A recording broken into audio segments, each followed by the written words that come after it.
guys, welcome back to Class of Learning. You are with Rahul Sharma, your friend, and guide. This class all about your course content for the second term examination. अब हमें क्या पढ़ना है, पढ़ने का तरीका क्या होगा, इन सारे बेसिक्स को हम बिगिनिंग से लेकर लास्ट तक समझ लेते हैं. The first thing we do have a limited course. अब इस कोर्स के अंदर क्या हम 45 प्लस स्कोर कर सकते हैं out of 50. The first thing you need to clear is that class 10th English term 2 syllabus. The first thing we are having unseen passages. आप बोलते हो अनसीन पैसेज कितने हैं?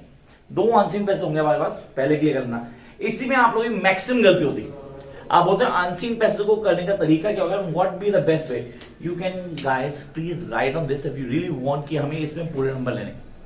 Simple see strategy, the very first thing that you need to clear about unseen passage is to read the questions first.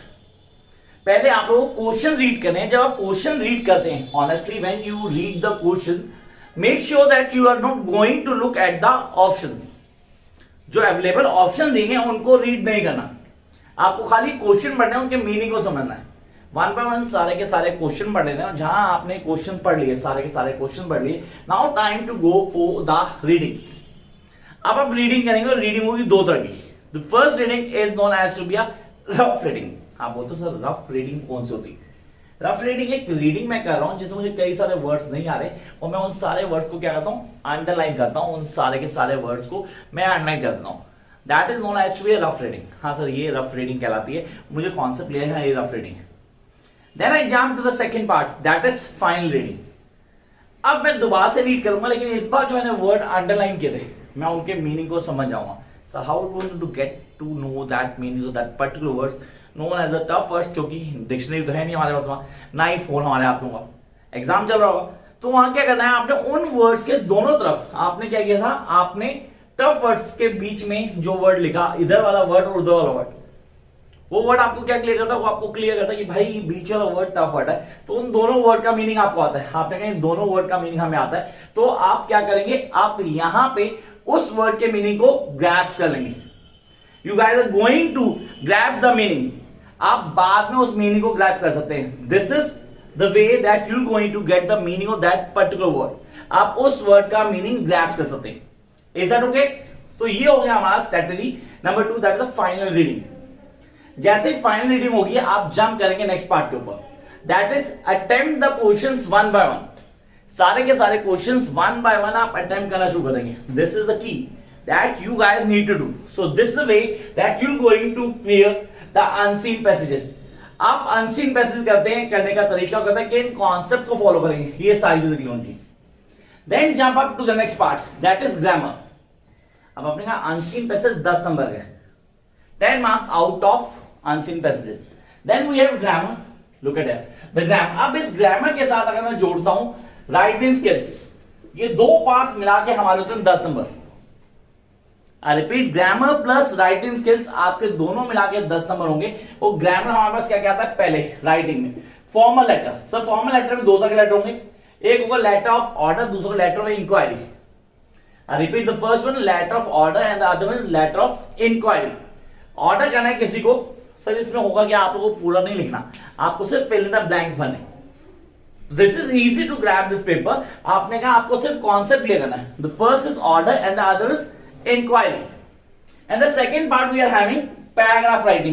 Again you need to fill the blanks in paragraph writing. कुछ आपको तैयार नहीं करना है, आपको answer दिया हुआ है, खाली आप रीडिंग करेंगे, यू गेट टू नो कि कहां पे कौन सा वर्ड ऐड करना है. That is known as paragraph writing. तो ये हो गया हमारा writing skills. Now come up to grammar. Grammar we will have the tenses, modals, subject verb concrete, it means the agreement, determiners, report speech, commands, requests, statements and questions. ये सारे के सारे point है जो आपको क्लियर करने हैं, that you guys need to do. तो आपने बोला हाँ ये वो पॉइंट्स है जो हमें बिगिनिंग से लेके लास्ट तक पता होनी चाहिए. तो ये है ग्रामर का पोर्शन जो आप क्लियर करेंगे. अब सर हम कहां से सीखें सारी चीजें? अगर आपने अभी तक चैनल को सब्सक्राइब नहीं किया, immediately subscribe the channel because you going to get all these videos on this channel. Jump up to the next part, that is literature.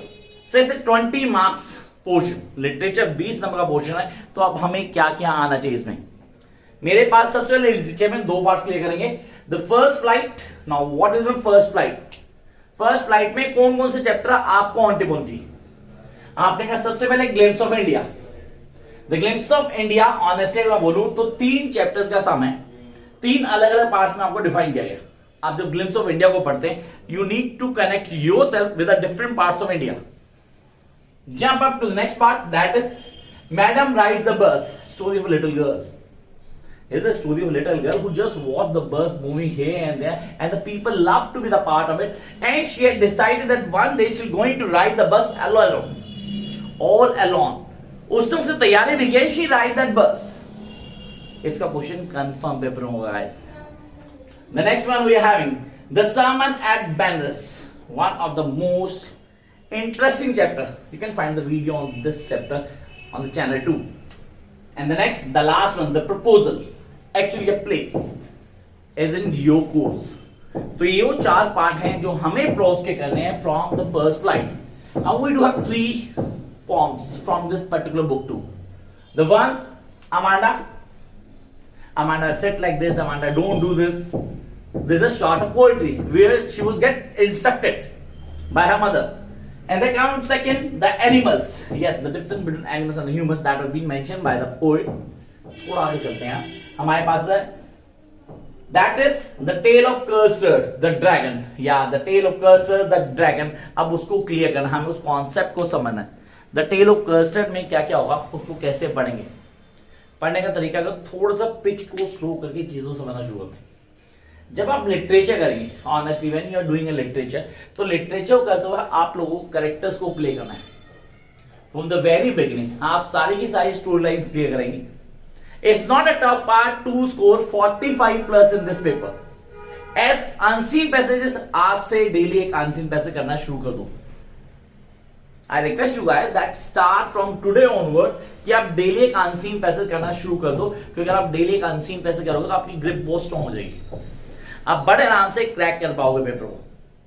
Second one, literature. सारी की सारी स्टोरी लाइंस ऑन टिप होनी चाहिए, कि जब story lines on tip होंगी तो आप चीजों पर आराम से असेंबल कर पाओगे और आंसर को एक्यूरेट वे में डिलीवर कर पाओगे. What out the grammar? It is like an fill in the blanks. Honestly like a fill in the blanks, जहां पे आपको फॉर्म ऑफ वर्ब को एप्रोप्रिएट डालना पड़ेगा, जहां आपको मॉडल्स को ऐड ऑन करना पड़ेगा, जहां आपको ग्रामर के पॉइंट्स पे ध्यान रखना है कि हम कैसे लिखेंगे, लिखने का तरीका क्या होगा, what be the best way to get maximum marks. Jump up to the next part, the last part, footprints without feet. से इसमें क्या क्या पढ़ना है, पढ़ने का तरीका क्या होगा, कौन से कॉन्सेप्ट हमें बिगिनिंग से लास्ट तक आने चाहिए. The first thing, the making of a scientist. Honestly, one of the boring story in our course, one of the boring story. मतलब कुछ भी स्टोरी लाइन में ऐसा नहीं होगा जो आपको इंटरेस्ट क्रिएट करे, जो आपको लगे कि यार मुझे पढ़ना चाहिए, I am going to get something in it. No, कुछ भी ऐसा नहीं है. तो पहला पॉइंट हमें पढ़ना पड़ेगा, the making of the scientist. इसकी वीडियो भी चैनल पे है. The necklace. I love this story. When I was in 8th class, मुझे याद है मैंने तब पढ़ी थी. आप लोगों ने कब पढ़ी आप जानते हो, 10th में हो, अभी पढ़ रहे हो. The necklace, the story of poor girl और a clerk. I can say not a poor girl, beautiful girl and a clerk, जो गलती से उसका husband, and that lost a necklace. Honestly बहुत महंगा नेकलेस नहीं था, लेकिन उनको बहुत महंगा पड़ गया. जब हम स्टोरी को फील करते ना, we get to know each and every step of it. वो स्टेप समझना चाहिए, और इससे क्वेश्चन 100% आपके एग्जाम में होगा. Jump up to the next part, that is the hack driver. Yes, what does mean the hack driver? से एक आदमी को बेवकूफ कैसे बनाया था इस स्टोरी में बताता है. When you go through this story, when we'll go through the test of this story, the young man who's going to be a lawyer very soon, how he was being cheated by the hack driver. So उसने खुद को ही ढूंढा उसके साथ मिलके, और नहीं मिला उससे पैसे चार्ज किए. तो ये स्टोरी बड़ी इंटरेस्टिंग है, कहीं ना कहीं मजा भी आएगा. And the last not the least, the story of भोली.